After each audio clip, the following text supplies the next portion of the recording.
আসসালামু আলাইকুম। এই ভিডিওতে আমরা দেখব আইএলটিএস বুক 17 এর টেস্ট 3 বুক 17 এর রিডিং প্যাসেজ 1।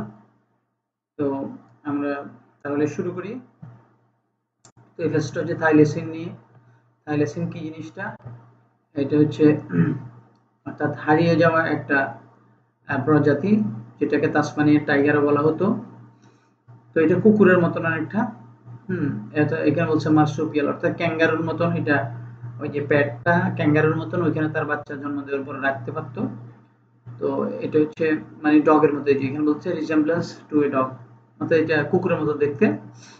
তো এটা মানে এটার যে ডিস্টিংগুইশিং ফিচার মানে কুকুর থেকে এটার যে ভিন্নতা সেটা ফুটে ওঠে কিসে, যে 13 থেকে 19টা ডার্ক ব্রাউন স্ট্রাইপ রয়েছে, মানে গায়ের উপর ডোরা কাটা দাগ রয়েছে মানে পেছন দিক দিয়ে। তো একটা মেইলের বডির মধ্যে এরকম রয়েছে, মানে অনেকগুলো দাগ রয়েছে, ফিমেলেরও রয়েছে। এরপর থাইলেসিন সিভিয়ার নোজ টল, অর্থাৎ এগুলো যে নাকগুলো, একটা অ্যাডাল্ট মেলের নাকটা লম্ব হচ্ছে 162.6 সেন্টিমিটার, এবং যে মেয়ে যেগুলো ছিল সেগুলো রয়েছে 153.7 সেন্টিমিটার। তো এই দুইটা হচ্ছে আসলে কুকুর থেকে এই প্রাণীটাকে মানে একটু ভিন্নতর করেছে আর কি। এই দুইটা বৈশিষ্ট্য কুকুর থেকে মানে ভিন্ন এই থাইলেসিনের। ওকে, তো এরপরে প্যারাটা কি বলা আছে?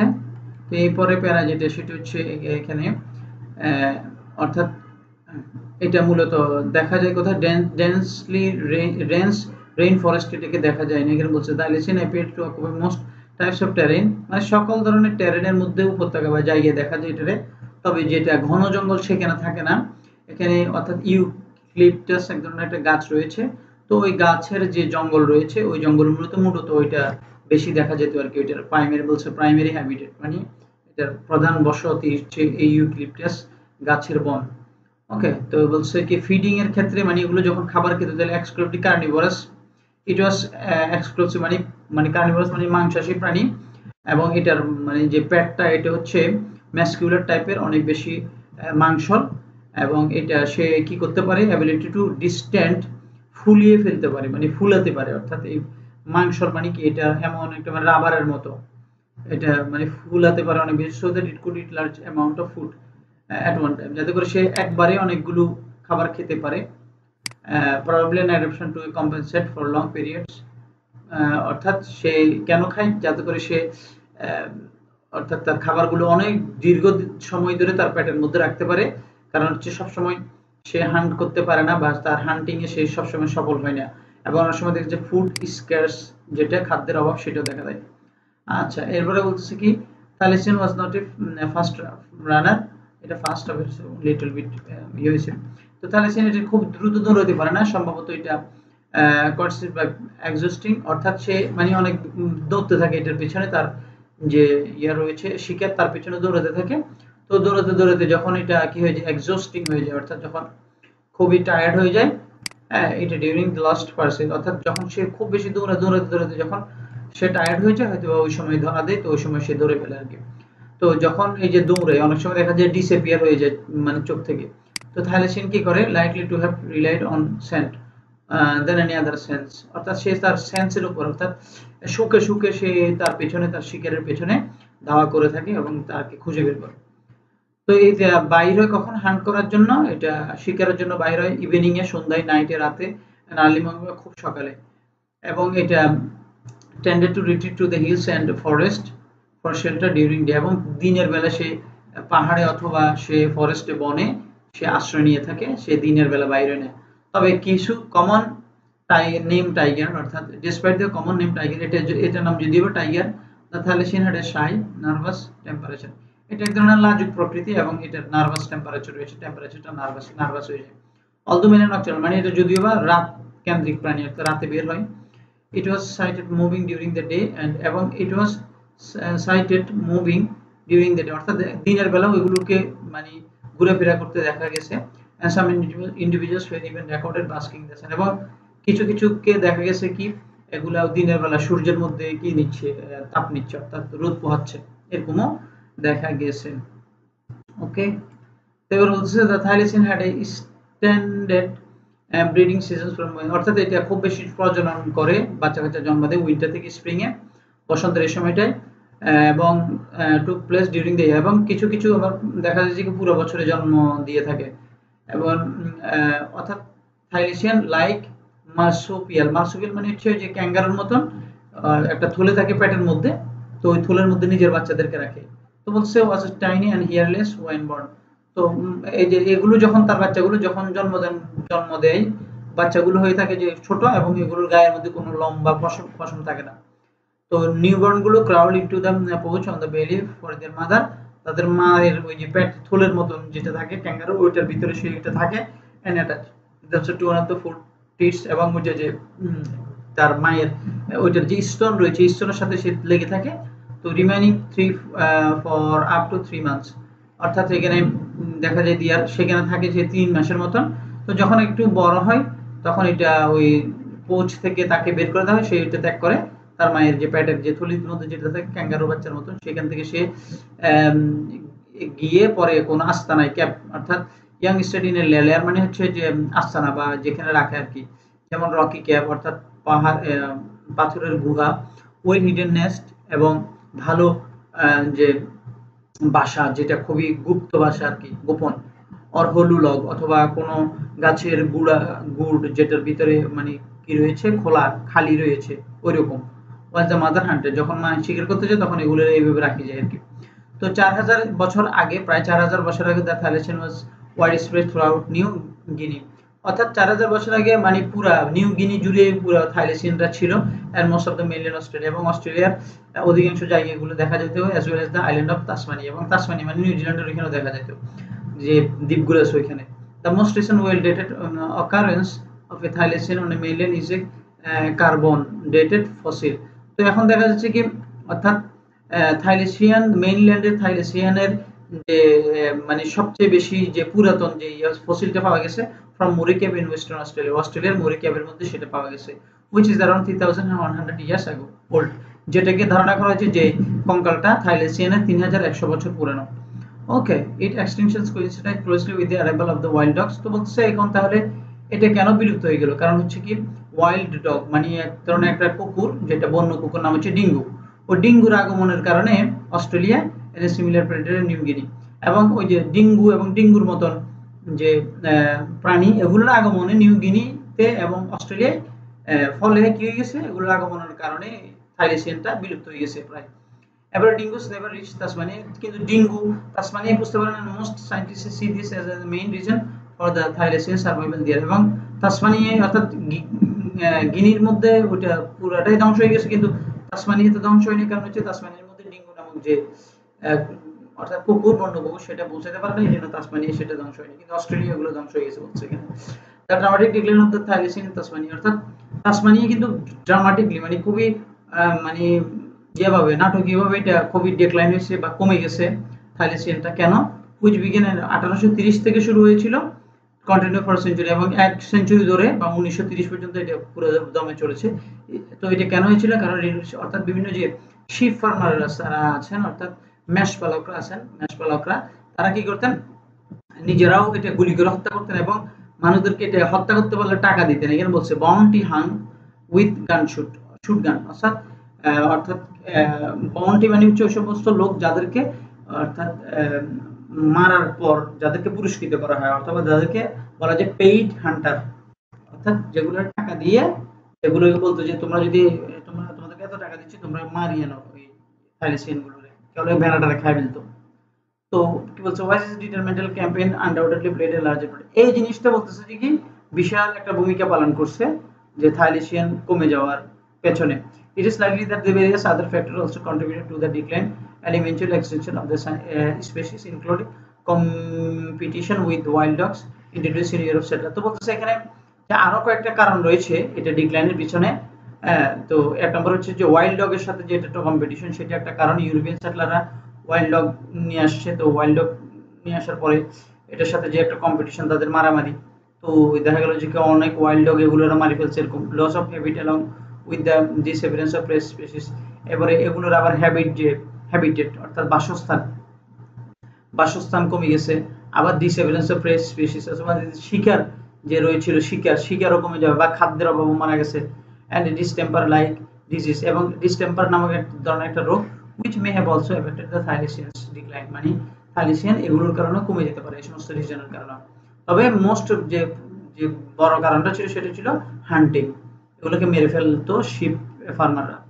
এরপরে বলতেছে কি there was only one successful attempt to breed thylacine in captivity, হচ্ছে যে এই ক্যাপটিভিটির মধ্যে অর্থাৎ এগুলোকে একটা জায়গায় বন্দি রেখে যে এগুলোর প্রজননকে বাড়ানোর একটা মাত্র অ্যাটেম্প্ট হয়েছিল, সেটা কখন মেলবোর্ন জুতে, মেলবোর্ন চিড়িয়াখানায় 1899 সালে একটা চেষ্টা চালানো হয়েছিল, যেহেতু এগুলো হারিয়ে যাচ্ছিল প্রকৃতি থেকে, এই জন্য।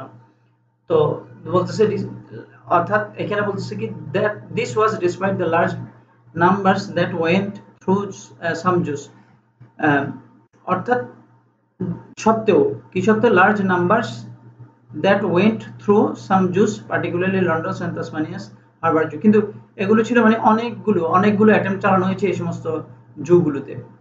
That was despite the large numbers, এগুলো অনেক ব্যাপক সত্ত্বেও অনেক ব্যাপক পরিমাণে ছিল, অনেক ছিল।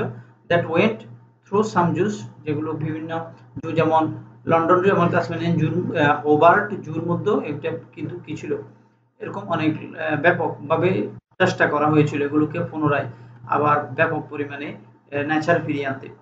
The famous naturalist John Gould forsook the declines demise when he published his Mammals of Australia between 1848 and 1863. তো বিখ্যাত ন্যাচারালিস্ট জন গড তিনি ভবিষ্যৎবাণী করেছিলেন যে তার থাইলাসিন ডিমাইস মানে ধ্বংস হয়ে যাওয়া, যখন তিনি পাবলিশ করেছিলেন his mammals of Australia between সাথে রাইটিং, তিনি এই কথা লিখেছিলেন তখন the numbers of this singular animals will speedily diminish, অর্থাৎ এই মানে প্রাণীটার মানে পরিমাণটা খুব দ্রুতই কি হয়ে যাবে, শেষ হয়ে যাবে। Extermination will have its full sway, এবং এটার যে বিনাশ এটা সম্পূর্ণভাবে চলমান থাকবে। And it will then like the wolf of England and Scotland, এবং স্কটল্যান্ড এবং ইংল্যান্ডের যে উলফের যে পরিণতি হয়েছিল সেরকম পরিণতি হবে। He recorded as an animals of the past, তো তিনি বলেছেন যে এটা মানে অতীতের বা আদিকালের একটা প্রাণী হিসেবে রেকর্ড করেছেন। However, there seems to have been little public pressure to preserve the Thylacine, তো বলছে এখানে থাইলিসিয়ানকে রক্ষা করার জন্য পাবলিকদের তেমন একটা প্রেশার ছিল না গভর্নমেন্টের উপরে, এবং দেখা গেল যে কি সায়েন্টিস্টও তেমন একটা গুরুত্ব মনে করেন না এটাকে। at the decline of this species in the decades that follow, অর্থাৎ যে কয়েক ডিকেড ধরে চলতে থাকা এই ডিক্লাইনটা এর জন্য কেউ সচেতন ছিল না, ফলে অনেক ব্যাপকভাবে এটা নেচার থেকে হারিয়ে যেতে লাগলো। এই নোটেবল এক্সেপশনস ওয়াজ টিটি ফ্লাইন, তবে একজন মানুষই এখানে এক্সেপ্ট ছিলেন বা এক্সেপশন ছিলেন, তিনি ভিন্ন ছিলেন, তিনি চাচ্ছিলেন যে এটা খুবই সচেতন ছিলেন। Professor of biology at the university তাসমানিয়ার বায়োলজির প্রফেসর উনি টিটি ফ্লাইন। তো 1914 সালে তিনি কনসার্ন ছিলেন about the scarcity of the thylacine to suggest, এবং তিনি সাজেস্ট করলেন যে শুড বি ক্যাপচার, কিছু থাইলিসিয়ানকে অবশ্যই ক্যাপচার করতে হবে, মানে ধরে আনতে হবে, এবং এগুলোকে স্মল একটা আইল্যান্ডের মধ্যে পুনর্বাসন করতে হবে। কিন্তু এটা 1929 পর্যন্ত এই কাজটা হয় নাই। তো with the species on the very edge of extinction the Tasmanian animal birds protection, তো পরে দেখা গেল যে 1929 সালে তাসমানিয়ার অ্যানিমাল এবং বার্ড প্রোটেকশনে এর আন্ডারে তখন একটা চেষ্টা চালানো হয়, একটা আইন পাস করা হয় থাইলিসিয়ানকে রক্ষা করার জন্য। তো এটা পাস করা শুধুমাত্র ডিসেম্বর মাসে, যে ডিসেম্বর মাসটার কারণ ছিল এগুলোর প্রজননের জন্য মানে উপযুক্ত মৌসুম আর কি। এবার বলতে the last known wild thylacine to be killed was shoot by a farmer in the north east of the Tasmania, অর্থাৎ ফার্মার তাসমানিয়ার নর্থ ইস্টে উত্তর পূর্বেতে শেষ একজন কৃষক কর্তৃক শেষ থাইলিসিয়ানটাকে কি করা হয়, শুট করা হয় বা গুলি দিয়ে হত্যা করা হয় 1930 সালে। এবারে লিভিং জাস্ট ক্যাপটিভ স্পিসিস, তো এরপরে আর ওয়াইল্ডে কোনো থাইলিসিয়ান থাকলো না, সব শেষ, শুধুমাত্র ওই যে বিভিন্ন জুগুলোতে যে থাইলিসিয়ানগুলো ছিল এগুলোই ছিল বাকি। এবার official protection of the species by the Tasmanian government was introduced in 1936, তো 1936-এ তাসমানিয়ার গভর্নমেন্ট কি করে, তাসমানিয়ার গভর্নমেন্ট প্রোটেকশন অর্থাৎ অফিসিয়ালি এগুলোকে রক্ষা করার জন্য একটা আইন পাস করে, এবং 59 day before the last known individual died in হোভার জু 17 সেপ্টেম্বর, অর্থাৎ 1936 সালের 7 সেপ্টেম্বর হোবার্ট যে জু ছিল সে জুতে শেষ থাইলিসিন যেটা অর্থাৎ সেটা মরে যাওয়ার 59 দিন আগে 1936 সালে তো গভর্নমেন্ট কি করেন একটা আইন পাস করে আর কি, অফিসার প্রোটেকশন, অফিসিয়ালি প্রোটেক্ট করার জন্য এটাকে বলা হয় আর কি, কিন্তু সেটা হয় নাই। তো there have been numerous expeditions and search for the thylacine over the years. এরপর পরে বছরের পর বছর এটার উপর অনেক এক্সপেডিশন চালানো হয়, অনেক রিসার্চ চালানো হয়, কিন্তু আসলে none of which has produced definite evidence that the thylacine exists। ফলে দেখা যায় যে কোনো ধরনের থাইলিসিন আর প্রকৃতিতে পাওয়া যায়নি এবং তারা এভিডেন্স দিতে পারে না যে থাইলিসিন আছে।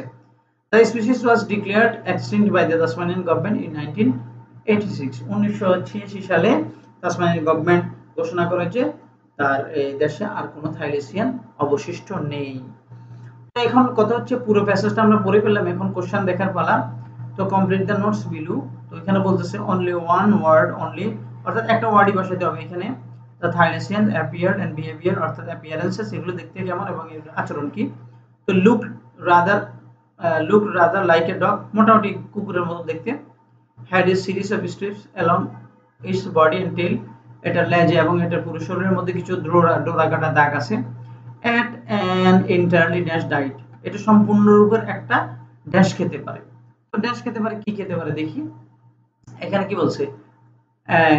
এখানে বলছে যে কুকুর রয়েছে, এবারে থাইলিসিন লেংথ হয়, এবারে the thylacine appear to occupy most of, এগুলো কোথায় থাকে, রেইন ফরেস্টে থাকে না, বাকি সব জায়গায় থাকে। এ বলছে ইন টার্মস অফ ফিডিং, এই যে ফিডিং এর ক্ষেত্রে কথা বলছে in terms of feeding it was exclusively carnivorous, তাহলে এটা ছিল সম্পূর্ণরূপে কার্নিভোরাস। তাহলে সে কি করতে পারে, সে পুরো একটা কার্নিভোরাস ডায়েট খেয়ে ফেলতে পারে। ওকে, তাহলে পেয়ে গেলাম আমরা। এখানে এখানে কি বলা হচ্ছে, এখানে বলা হচ্ছে যে at an entirely carnivorous diet, সে সম্পূর্ণ একটা কার্নিভোরাস ডায়েট খেয়ে ফেলতে পারে। Probably dependent mainly on dash when hunting, যখন সে হান্ট করে তখন সে কিসের উপর মানে ডিপেন্ড করে, তো এটা আমরা এখন দেখব। তো এখানে বলা আছে যে এই যে এখানে দেখা যাচ্ছে যে কি the thylacine was not a fast runner and probably caught its prey by exhausting, অর্থাৎ সে কিন্তু দ্রুত দৌড়াতে পারে না এবং সম্ভবত সে তার যে শিকার রয়েছে সেটাকে ধরে শিকারকে কি করে মানে খুব বেশি এক্সহস্টিং করে, অর্থাৎ টায়ার্ড করে ফেলে, দৌড়াইতে দৌড়াইতে এটাকে টায়ার্ড করে ফেলে ডিউরিং ইটস লং পারসুইট, যখন লম্বা দৌড়ানি দেয় লম্বা ধাওয়া করে তখন দৌড়াইতে দৌড়াইতে দৌড়াইতে যখন টায়ার্ড হয়ে যায় শিকারটা তখন সে যায় ধরে। তো ডিউরিং লং ডিস্টেন্স চেস, যখন সে লং ডিস্টেন্সে চেস করে, তো থাইলেসিয়ান্স মানে যখন দূর থেকে দৌড়ায়, thylacines were likely to have relied more on sand, সে এই যে এখানে বলছে were likely to have relied more, more মানে কি অনেক বেশি নির্ভর করে, রিলেট মানে নির্ভর করা, অন কিসের উপর, কিসের উপর নির্ভর করে, স্যান্ডের উপরে মানে গন্ধের উপরে, দেন এনি আদার সেন্স, অন্য কোনো বিষয়ের চেয়ে অন্য কোনো সেন্সের চেয়ে সে গন্ধের উপরেই বেশি ডিপেন্ড করে। অতএব আমরা এখানে বলতে পারি যে এখানে আনসার হচ্ছে কি স্যান্ড। তাহলে 2 নাম্বার আমরা পেয়ে গেলাম স্যান্ড ওয়েন হান্টিং। এরপরে young spend first month of life inside it's mother, অর্থাৎ যখন বাচ্চা জন্মগ্রহণ করে তখন সে কোথায় অধিকাংশ সময়টা কাটায়, এখানে বলা আছে যে সে কোথায় তার ইয়েটা কাটায়। দ্য থাইলিসিয়ান্স লাইক মার্সুপিয়ালস, তো অন্যান্য মার্সুপিয়ালদের মতন সে কি করে, সে তার একটা বেবিগুলো হয়, সে বেবিগুলো হয় ছোট এবং ওগুলোর গায়ে কোনো লোম থাকে না। নিউবার্স ক্রাউলড ইনটু দ্য pouch, এই নিউবারগুলো ক্রাউলড ইনটু দ্য pouch মানে কি মায়ের যে পেটের মধ্যে, যে ক্যাঙ্গারুর মধ্যে আমরা সবাই জানি ক্যাঙ্গারুর পেটের মধ্যে যেরকম একটা খালি জায়গা থাকে পেছন দিয়ে মানে মাঝখান দিয়ে ওরকম pouchের মধ্যে থাকে। অন দ্য বেলি, অর্থাৎ এই যে বেলির মধ্যে মানে পেটের মধ্যে, পেটের যে pouch আছে খালি জায়গা ওটার pouch বলা হয়। অফ দেয়ার মাদার, মাদার ওটার মধ্যে ক্রাউলড ইনটু থাকে মানে ক্রাউলড ইনটু মানে ওইখানে সে থাকে আর কি। And attach themselves to one of 4 teats, এবং 4টা চূষক যে রয়েছে স্তনে, ওই চূষকের একটার সাথে সে নিজেকে অ্যাটাচ করে রাখে। তাহলে সে কই থাকে, সে পৌঁছে থাকে, মায়ের পৌঁছে থাকে। ওকে, তাহলে এখানে আমরা লিখবো দ্য মাদার্স পৌচ, সে মাদার্স পৌঁছে থাকে যখন সে ছোট জন্মগ্রহণ করে। এরপরে বলতেছে যে কি 4 number question, last evidence in mainland Australia is a 3000 1100 year old dash, অর্থাৎ লাস্ট যে এভিডেন্সটা ইন মেইনল্যান্ড অস্ট্রেলিয়া, অস্ট্রেলিয়ার মেইনল্যান্ডের মধ্যে যে লাস্ট এভিডেন্সটা, সর্বশেষ যে প্রমাণটা পাওয়া গিয়েছিল, সেটা পাওয়া গিয়েছিল 3100 বছর পুরানো। কি দেখবো এখানে যে 3100 বছর পুরানো একটা কি পাওয়া গিয়েছিল, একটা ড্যাশ পাওয়া গিয়েছিল। এই যে এখানে 3000 বছর, তাহলে এখানে দেখা যাচ্ছে কি, আমরা এখান থেকে শুরু করি। The most recent well-dated occurrence of a thylacine on a mainland is a carbon-dated fossil from Murray Cave in Western Australia.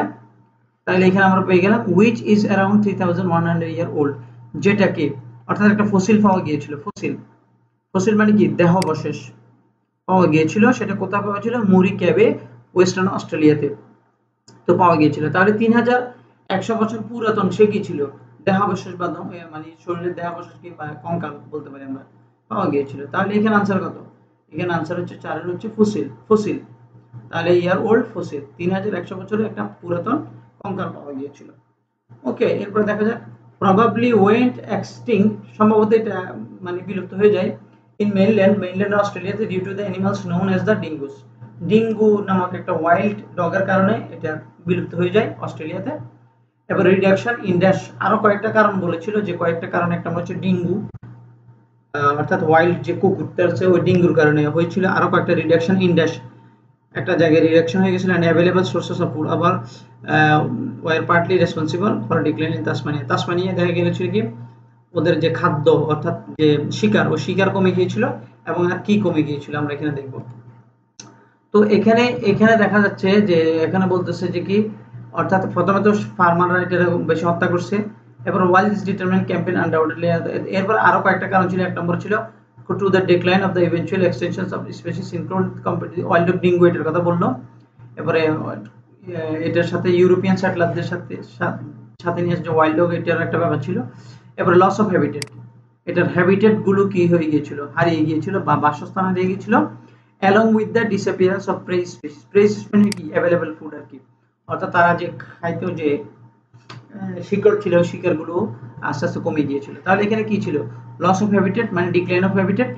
তাহলে আমরা এখানে দেখে নিব যে আনসার কত। এখানে দেখাচ্ছি রিডাকশন ইন হ্যাবিটেট, অর্থাৎ তার হ্যাবিটেট কমে গিয়েছিল। অ্যাভেলেবল সোর্সেস অফ ফুড মানে ফ্রে, অর্থাৎ তার যে শিকার সেটা কমে গিয়েছিল, ফলে তারা ডিক্লাইন হয়ে গিয়েছিল তাসমানিয়াতে। তাহলে 5টা আনসারের কোশ্চেনের আনসার আমরা করে ফেললাম। এখন 6 থেকে 13 নাম্বার দেখব।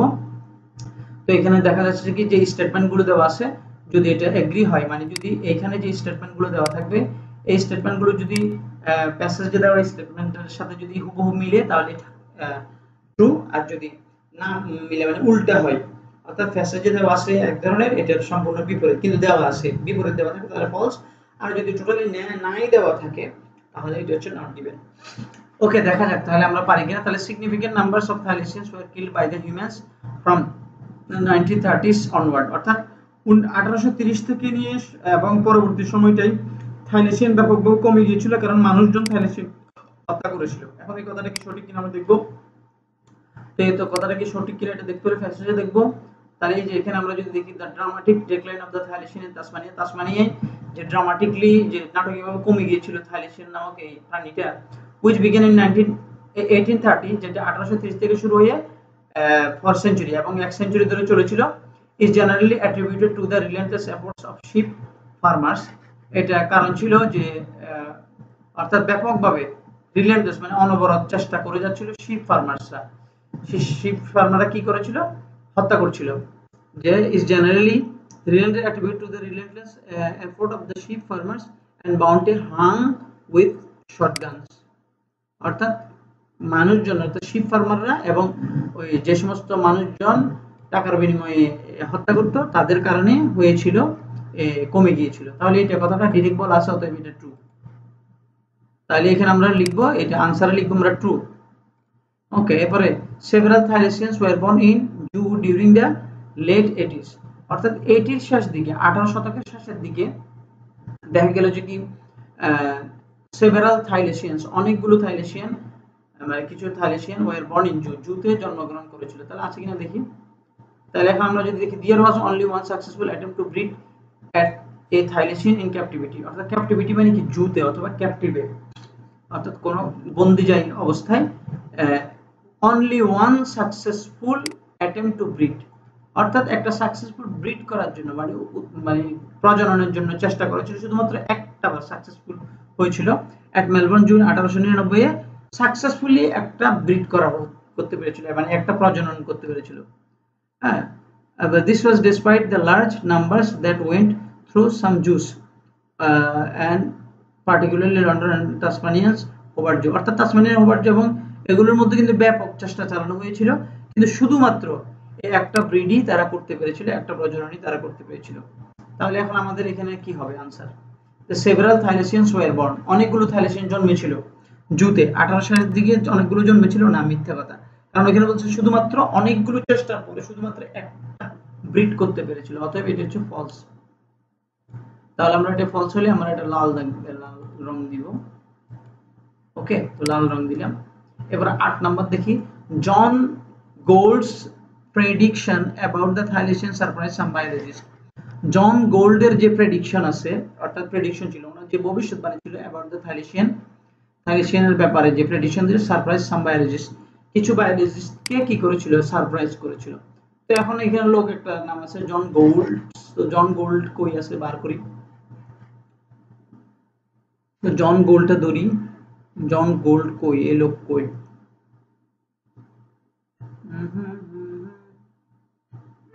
তো দেখা যাক জন গোল্ডটা পাচ্ছি কিনা আমি, দেখা যাক particularly I am writing in the, আচ্ছা জন গোল্ড,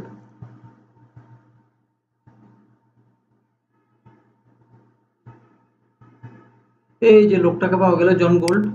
সামনে থেকে বলেছিল ইয়ে করে রাখতে হবে, বড় বড় যে নামগুলো হলো বোল্ড করে রাখতে হবে। তারপরে the famous naturalist John Gould foresaw মানে হচ্ছে মানে হচ্ছে ভবিষ্যৎবাণী করা।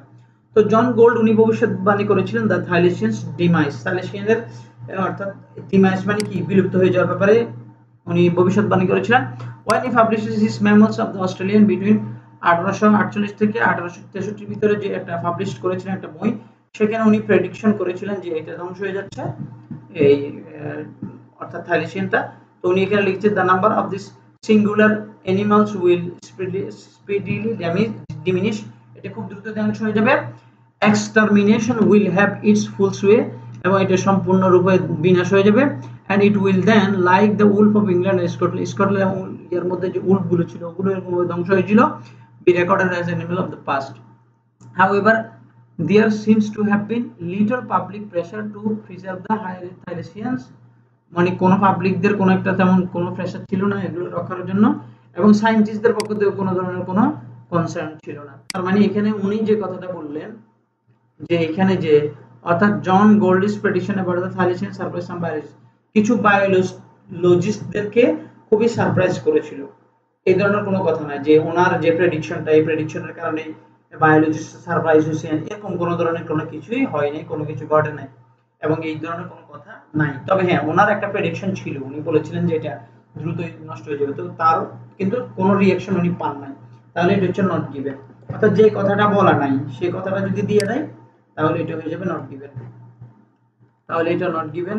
আর কথা হচ্ছে ধৈর্য না থাকলে ভাই দেখার দরকার নেই, ধৈর্য রাখতে হবে, ধৈর্য না থাকলে বলে দেখে লাভ নেই।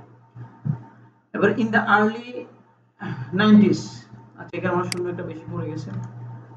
90s many scientists became worried about the possible extinction of the Thylacine, অর্থাৎ আর্লি 90s এর দিকে অনেক সায়েন্টিস্ট খুবই হয়েছিলেন, ওরিড হয়েছিলেন এবং about the possible extinction of the thylacine, থাইলেসিয়ানের যে এক্সটিংশন মানে বিলুপ্তির ব্যাপারে মানে খুবই তারা চিন্তিত হয়েছিলেন। তো এই কথাটা আসলে একটু আগেই তো বললাম যে এখানে there are only successful however there seems to have been little public pressure to preserve the Thylacine, nor was much concern expressed by scientists, সায়েন্টিস্টদের পক্ষ থেকে তেমন কোনো কনসার্ন পাওয়া যায় নাই, এই কথাটা এখানে আছে। তার মানে এখানে যে কথাটা দেওয়া আছে যে 1900 দিকে অনেক সায়েন্টিস্টরা বিকেম ওরিড হয়েছিল, এই কথাটা মিথ্যা, কারণ এখানে বলা আছে যে তারা তেমন কোনো ওরিড হন নাই, তারা চিন্তিত হন নাই, অতএব আমরা এটা লিখব ফলস, এটা লিখব ফলস এবং এটার জন্য আমরা লাল করে দেব। তো ফলস, ওকে ফলস লাল করে দিলাম। এরপরে T T Flynn's proposal to rehome captive thylacines on an island proved to be impractical. অর্থাৎ টিটি ফ্লিন উনি প্রপোজ করেছিলেন যে থাইলেসিয়ানকে বন্দি করে পরে ওইখানে তাদেরকে ব্রিডিং করে ওই ব্রিডিং এর যে বাচ্চাটা হবে ওগুলোর একটা আইল্যান্ডের মধ্যে ছেড়ে দেওয়ার জন্য। তো ওনার এই কথাটা প্রুভ টু বি ইমপ্র্যাকটিক্যাল, এটা ইমপ্র্যাকটিক্যাল প্রমাণিত হয়েছিল। তো এই ধরনের কোনো কথা আছে কিনা দেখি। তো টিটি প্লেইং কই, টিটি প্লেইংটা বাইর করি। A notable exception was T.T. Blaine, professor of biology at the University of Tasmania. উনি একটু ব্যতিক্রম ছিলেন। উনি 1914 সালে was sufficiently concerned about the scarcity of thylacine to suggest that some should be kept. উনি সাজেস্ট করেছিলেন যে কিছুকে ক্যাপচার করে আইল্যান্ডে রাখার জন্য। এরপরে but it was not until তিনি এটা সাজেস্ট করেছেন, কিন্তু এই সাজেশনটা ধরছে কিনা এটা কোনো ধরনের কোনো কেউ কনসার্ন নেন নাই এবং কেউ এটা করানো নাই। Okay, but it was not until 1929 পর্যন্ত কোনো ধরনের উদ্যোগ নেওয়া হয়নি। কিন্তু যখন দেখা যাচ্ছে একেবারে এজ অফ এক্সটিংশন, মানে একদম নির্মূল হয়ে যাচ্ছে, ধ্বংস হয়ে যাচ্ছে এই প্রজাতিটা, তখন that Tasmanian animals and bird protection board যেটা ছিল সেটি কি হয়েছে passed a motion protecting thylacine. তো তারা একটা ডিক্রি জারি করলো যে ডিসেম্বর মাসে যেহেতু এগুলার প্রজনন বলা হয়, তো এই সময়টা কি করা হোক তাদের জন্য একটু প্রোটেকশনের ব্যবস্থা করা হোক, এই আর কি। তো এখন এই যে এই কথাটা যে বললো যে টিটি টিটি ফ্লিন এর যে প্রপোজালটা এটা ইমপ্র্যাকটিক্যাল প্রমাণিত হয়েছে, এই ধরনের কোনো কথা বলা নাই। উনি একটা প্রপোজাল করছে, কিন্তু ওই প্রপোজালটা প্র্যাকটিক্যাল হলেও কি ইমপ্র্যাকটিক্যাল হলেও এটা নিয়ে কিছু কোনো ধরনের কোনো কথা এখানে বলা নাই। অতএব কথাটা বলা আছে, কিন্তু ওই কথা নিয়ে যে ইমপ্র্যাকটিক্যাল প্রুভড, এই যে এখানে কথা বলা আছে প্রুভড ইমপ্র্যাকটিক্যাল, এটা ইমপ্র্যাকটিক্যাল প্রমাণিত হয়েছিল। তো ইমপ্র্যাকটিক্যাল প্রমাণিত অপ্রমাণিত এই ধরনের কোনো কথা তো এখানে নেই, অতএব এটা হচ্ছে নট গিভেন। তাহলে আমরা নট গিভেন করে দিলাম নট গিভেন। এরপরে আসো there were still reasonable numbers of thylacine in exist when a species of legislation protecting the species during the breeding season was passed.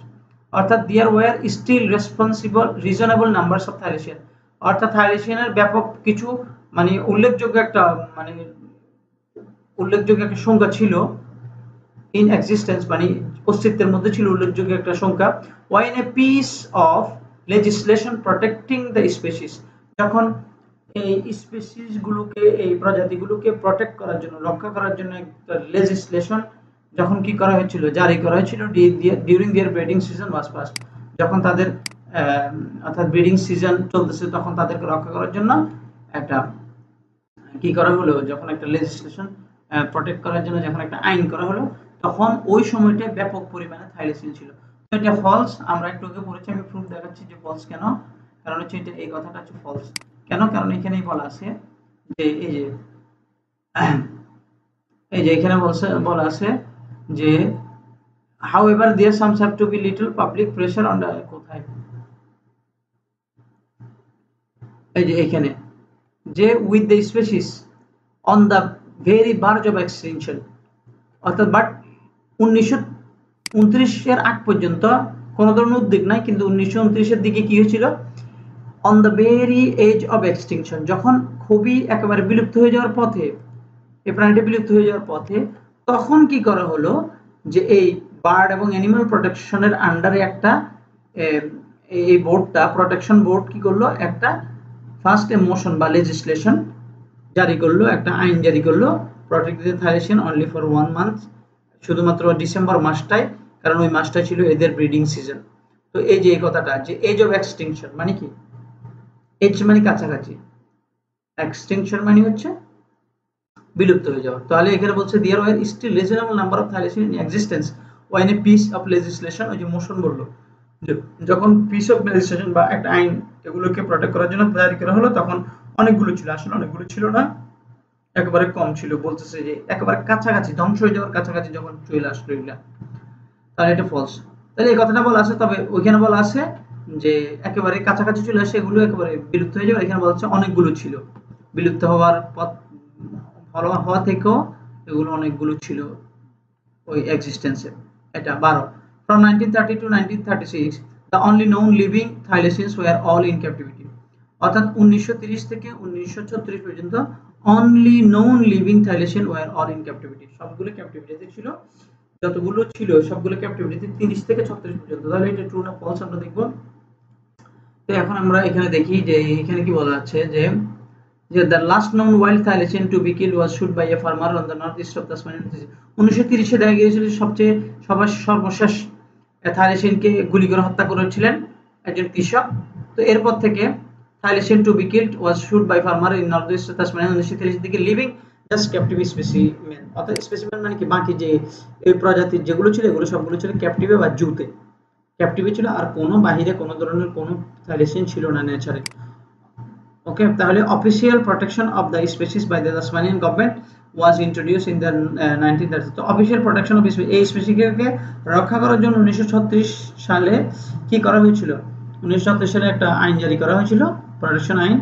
হ্যাঁ, অর্থাৎ শেষ হোবার্ট জুতে 1936 সালের হোবার্ট জুতে একেবারে শেষ প্রাণীটা মৃত্যুবরণ করার 59 দিন আগে এই আইনটা জারি করা হয়েছিল। তার মানে যে প্রাণীগুলো ছিল সব প্রাণীগুলো কিন্তু জুতে ছিল, শুধুমাত্র একটা প্রাণী বাইরে ছিল, ওটা মেরে ফেলেছিল 30 এবং 30 থেকে 36 পর্যন্ত যতগুলো থাইলেশিন ছিল সবগুলো জুতে ছিল। তাহলে এটা ট্রু। ওকে, এরপর আসে attempt to find living thylacine are now rarely made। অর্থাৎ চেষ্টা ফাইন্ড লিভিং থাইলেশিন, থাইলেশিন মানে জীবন্ত থাইলেশিন পাওয়ার জন্য যে চেষ্টা, মানে কোন থাইলেশিন আছে কিনা, এই প্রাণীটা আছে কিনা কোথাও, এটার জন্য যে চেষ্টা অ্যাটেম্প্ট, এটা আর নাও রিয়ারলি মেড, খুব কম করা হচ্ছে, ওই চেষ্টাটা কম করা হচ্ছে। তাহলে এখানে আমরা দেখব আনসার কি আছে। দেখো there have been numerous expedition and research, অনেকগুলো এক্সপেডিশন করা হচ্ছে, অভিযান পরিচালনা করা হচ্ছে, রিসার্চ করা হচ্ছে for the thylacine over the years, অনেক বছর ধরে থাইলেশিন আছে না নাই এটার জন্য রিসার্চের জন্য অনেকগুলো এক্সপেডিশন করা হচ্ছে।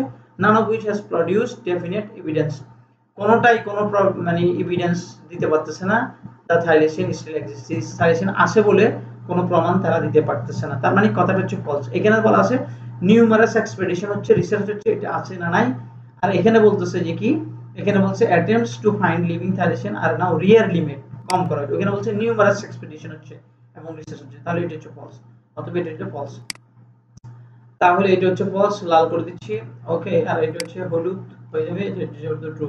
তাহলে এটা ছিল আমাদের টেস্ট 3 এর প্রথম যে ফ্যাসেজ সেটা। তো ইনশাআল্লাহ টেস্ট 3 এর দ্বিতীয় নম্বরে যে ফ্যাসেজটা সেটা দিব।